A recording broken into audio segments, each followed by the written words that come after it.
तो आपके मन में ये सवाल जरूर आ रहा होगा, the great battle of tanks में कौन सा टैंक किस पर भारी है? लेपर्ड जो जर्मनी का टैंक है, अब्राम्स जो अमेरिका का है और T-14 आर्माटा जो रूस का है। सबसे पहले बात करते हैं लेपर्ड जर्मनी की स्पीड की, जो है 72 किलोमीटर प्रति घंटा और अब्राम्स की स्पीड है 67 किलोमीटर प्रति घंटा। इसके साथ ही T-14 आर्माटा की स्पीड है 80 किलोमीटर प्रति घंटा और इसी के साथ ही अगर कॉम्बैट रेंज की मैं बात करूं तो वो लेपर्ड जर्मनी का जो टैंक है उसकी है 500 किलोमीटर।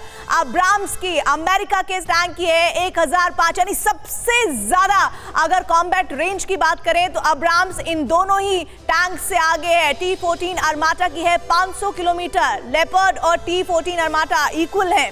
फायरिंग रेंज आपके सामने है, लेपर्ड जो जर्मनी का है उसकी है 4 किलोमीटर की रेंज और अब्राम्स की है 4 किलोमीटर। लेकिन यहां पर जो इस वक्त फायरिंग रेंज में बाजी मार रहा है टैंक वो है T-14 आर्माटा जो रूस का टैंक है। इसकी रेंज है 12 किलोमीटर। फायरिंग की रेंज की बात की, अब बात कर लेते हैं कौन सा इंजन किस टैंक का सबसे ज्यादा भारी है। तो लेपर्ड की है 1479 हॉर्स पावर और उसके साथ ही अब्राम्स की है 1500 हॉर्स पावर और इसी के साथ ही 1500 हॉर्स पावर का T-14 आर्माटा भी इंजन मौजूद है। इसके साथ आगे बढ़ते हुए क्रू, कितने लोग सवार हो सकते हैं इन टैंक्स में, तो आप इसमें देखिए तीनों ही टैंक में बराबरी के संख्या नजर आ रही है, यानी लेपर्ड में 4, अब्राम्स में 4 और T-14 आर्माटा में भी 4 लोग सवार हो सकते हैं।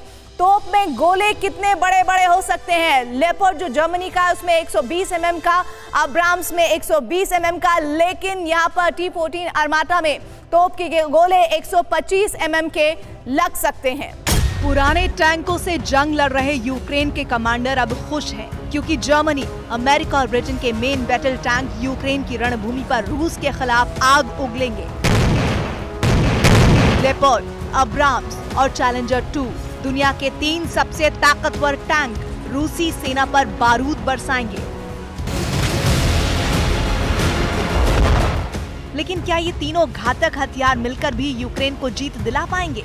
ऐसा होने को लेकर युद्ध विशेषज्ञों में शक है, क्योंकि पुतिन की तैयारी एक कदम आगे की है। आपको पुतिन की तैयारी बताएंगे, लेकिन पहले अब्राम्स और चैलेंजर 2 की ताकत जान लीजिए। ये टैंक ब्रिटिश सेना का मुख्य टैंक है। 1998 में ब्रिटिश सेना में शामिल हुआ। चैलेंजर टैंक यूक्रेन के लिए युद्ध के मैदान में सबसे आधुनिक टैंक होगा। इस टैंक में 120 मिलीमीटर की गन होती है। इसके अलावा 7.62 मिलीमीटर की 2 मशीन गन भी होती हैं। इसकी टॉप स्पीड 59 किलोमीटर प्रति घंटा है। ब्रिटेन के इस टैंक में 4 लोग बैठ सकते हैं। ब्रिटिश सेना ने इस टैंक को अपग्रेड किया है। इस अपडेट के बाद ब्रिटिश सेना 2035 तक चैलेंजर 2 टैंक का इस्तेमाल करेगी। इस टैंक का इस्तेमाल इराक युद्ध में हो चुका है। यूक्रेन को टैंक देने का ऐलान करने वाला ब्रिटेन पहला देश था।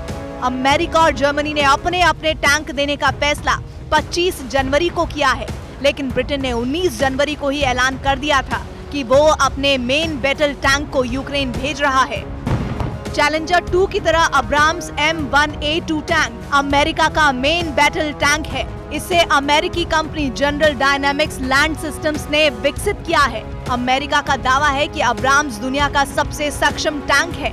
अब्राम्स टैंक में 120 मिलीमीटर गोले दागने वाली 256 स्मूथ बोर गन लगी हुई है। इस गन की मदद से बख्तरबंद वाहनों, पैदल सेना और कम ऊंचाई पर उड़ान भरने वाले विमानों को निशाना बनाया जा सकता है। लेकिन रूस ने उन टैंकों से निपटने की पूरी तैयारी कर रखी है।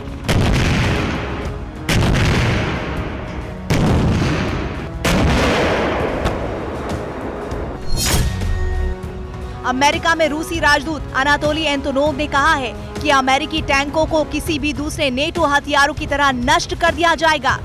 जर्मनी के लेपर्ड का हाल वही होगा जो दूसरे विश्व युद्ध में जर्मन टाइगर्स का हुआ था। आज जर्मनी के सबसे आधुनिक टैंक का नाम लेपर्ड है, लेकिन दूसरे विश्व युद्ध के वक्त जर्मनी के पास टाइगर टैंक थे और सोवियत रूस ने जंग में उन्हें तबाह कर दिया था। रूसी सोशल मीडिया अकाउंट्स पर एक कार्टून वायरल हो रहा है। इसमें रूसी सैनिक टैंकों के साथ लेपर्ड और टाइगर का शिकार करते दिख रहे हैं। अब आपको अमेरिका, ब्रिटेन, जर्मनी और फ्रांस के टैंकों के खिलाफ रूस की रणनीति दिखाते हैं।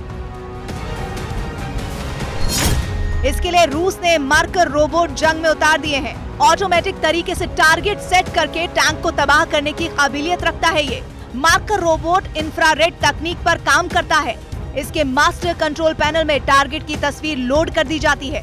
तस्वीर जैसा टारगेट दिखाते ही ये खुद ब खुद अटैक कर देता है। इसके अलावा रूस एक और हथियार को जंग के मैदान में उतारने जा रहा है, जो यूक्रेन के टैंक को निशाना बनाएगा। इस किलिंग मशीन को मैड मैक्स नाम दिया गया है। रूसी सेना इसे वैगनर वैगन भी कहती है।